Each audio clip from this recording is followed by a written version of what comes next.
Halo teman-teman ATLM Indonesia. Kali ini kita masuk di materi soal pilihan ganda ATLM, soal-soal latihan berbasis kompetensi di channel ATLM Indonesia. Materinya yaitu bagian 26 tentang pengantar enzimologi 3 dalam kimia klinik 1 untuk siswa-siswi SMK, mahasiswa-mahasiswi D3, D4, S1 Teknologi Laboratorium Medik. Oke, langsung saja kita bahas materinya sebagai berikut.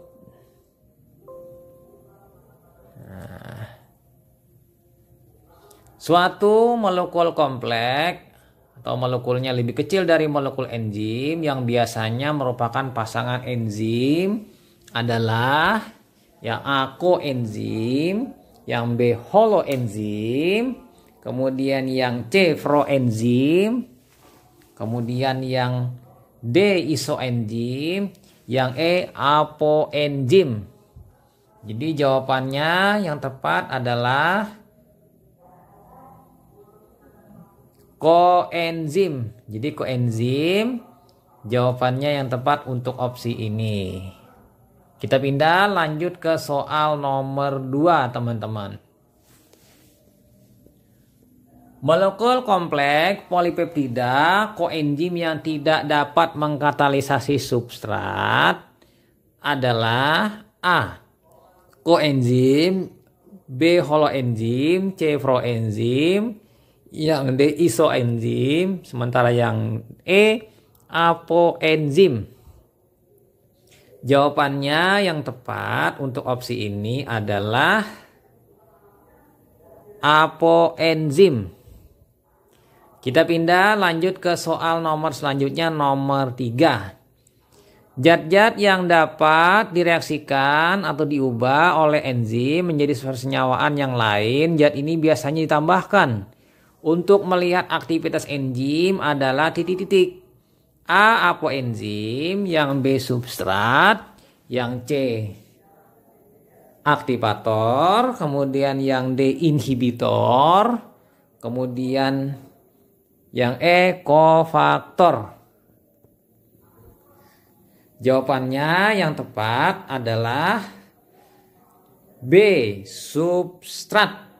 Jadi substrat adalah zat yang direaksikan yang mana akan mengukur aktivitas enzim.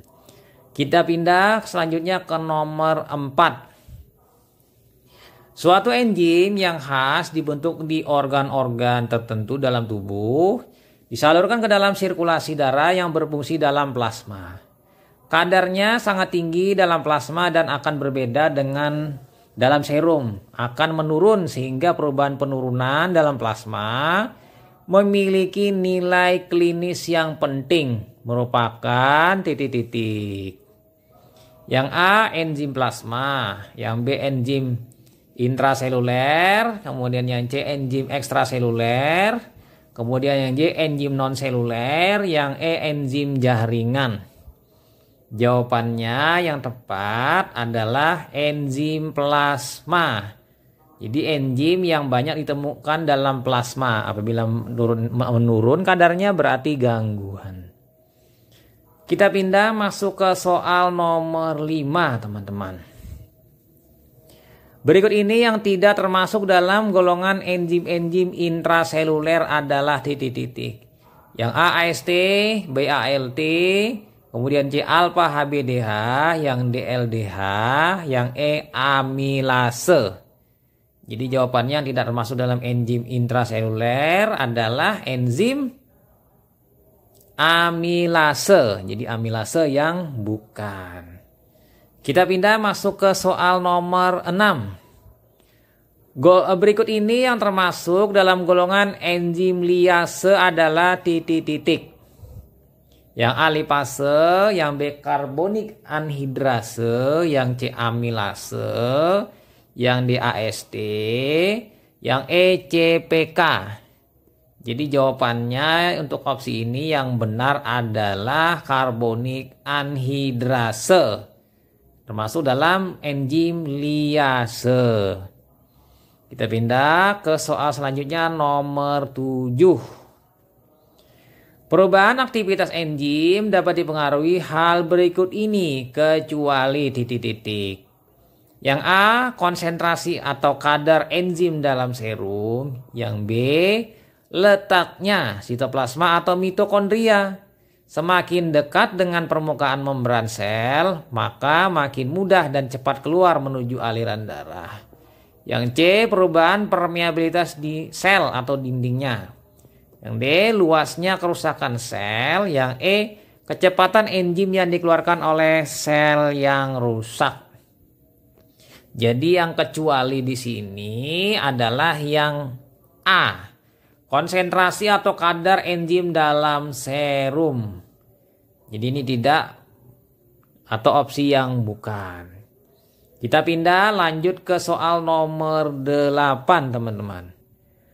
Pemeriksaan enzim dalam klinik berguna untuk melihat atau meramal perjalanan penyakit.